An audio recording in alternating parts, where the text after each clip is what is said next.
Hi guys, welcome back or welcome to Georgie Ogden Astrology. In this video, we're going to be talking about the planet Jupiter. What does Jupiter do in the birth chart, in the sky? What does Jupiter represent? And hopefully you're going to watch this video, you're going to get a general understanding of what Jupiter does, and then you can start applying it to the zodiac, to the houses, etc. So before we get into it, if you don't subscribe, please subscribe to my channel so you don't miss any future videos. If you do get some value from this, please give it a thumbs up as it really helps the channel grow. So I really appreciate that. Thank you very much. And let's get into it. So Jupiter. So Jupiter in astrology is known as the greater benefic. And what this means is the word benefic means it helps us, it's beneficial, it's positive. So it's the most positive planet in astrology. So which is obviously great. So when we think of Jupiter transits and we think of Jupiter conjoining other planets, we're like, yay, this is amazing, this is positive, because Jupiter is the planet of luck and prosperity and abundance. It helps us grow, it expands things. It really is like our biggest cheerleader.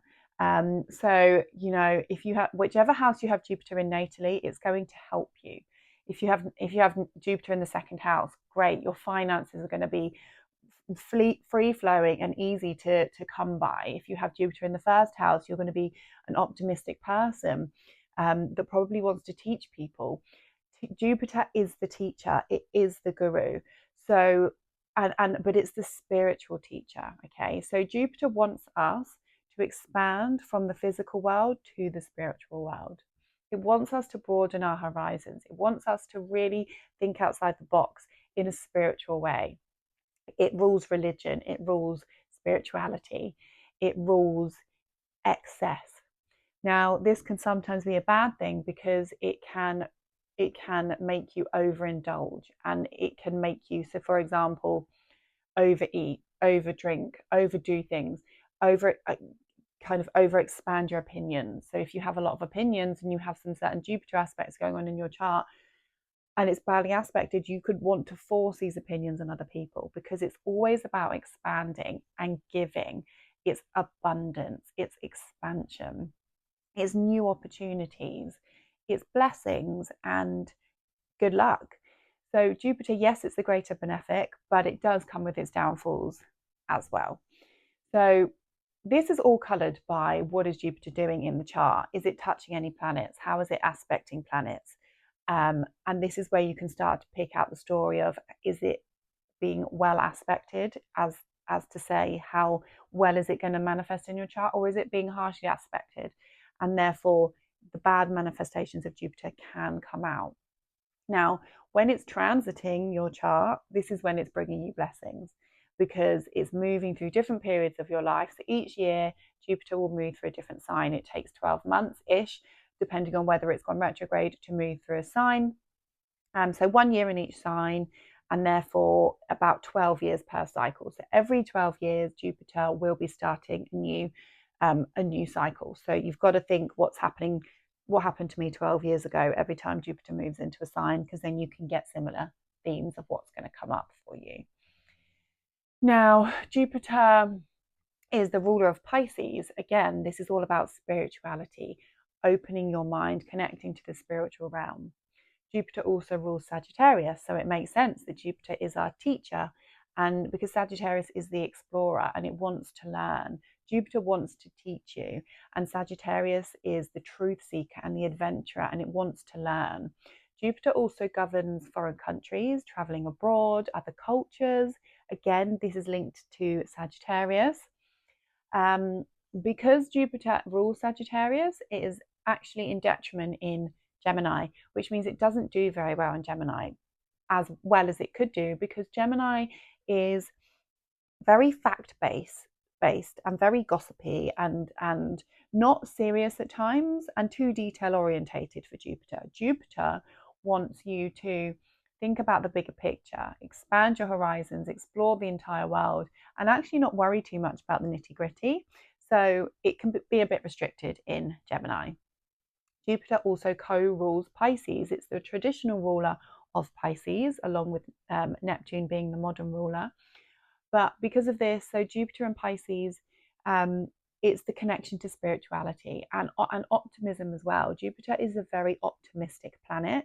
So people that have Sagittarius and Pisces placements tend to be quite optimistic, but sometimes this can lead to blind optimism, not seeing things how they are and thinking, oh, it will be fine. Oh, it will be fine. When actually it's not fine. You're being blindly optimistic. So that really is something to be aware of, especially if you have Jupiter in the first house, because this is how you're seeing the whole world. You can be blindly optimistic all the time, which isn't the worst trait in the world, but it is something to be aware of. And because Jupiter rules Pisces, the opposite sign to Pisces is Virgo. So Jupiter, again, detrimented in Virgo because Virgo is too detail orientated and Virgo is a real perfectionist. Jupiter doesn't like to bother itself with perfectionism because Jupiter is a kind and giving planet. It lets people off. It rules morals, and your morals and your beliefs come from Jupiter, but it doesn't like to criticize like Virgo does. So Jupiter in Virgo can again feel too restricted. Jupiter is exalted in Cancer and this means it does really well in Cancer because Cancer is a nurturing and kind and compassionate sign. So Jupiter can get on really well here because Jupiter loves all. When we think about Pisces, Pisces is the sign of humanity and unconditional love, and Jupiter wants everyone to come together in the sense of unconditional love. And in Cancer, it can do that because Cancer is a very loving and understanding sign. So Jupiter does really well in Cancer. But because of this, the opposite sign being Capricorn, Jupiter is in fall in Capricorn. Again, Capricorn is Saturn ruled, it's cold, can be calculated, it's not very nurturing and it's not compassionate. And Jupiter in Capricorn, it's too serious and it can't be loving and compassionate, so it feels restricted in Capricorn. So that's basically everything. Jupiter is the ruler of the gods. You know, he is our master in a sense of happiness. So he's a very lovely planet to work with. Now, if you can think of anything else and you want to write it in the comments that I haven't mentioned about Jupiter, then please do. This was just a general video to give you an idea of actually what does Jupiter represent. Please let me know in the comments which sign do you have Jupiter in, which house do you have Jupiter in. Now, remember, because Jupiter stays in one sign for a year, everyone that's born in your year will have Jupiter in the same sign. So in that sense, it's not the most personal planet, but it will still give an essence to your personality depending on what sign it's in. But look closer at the house and the aspects to Jupiter if you want a more personal interpretation of what Jupiter does for you. If you got some value from this video, please give it a thumbs up and hit the subscribe button, and I will see you in the next one. Lots of love.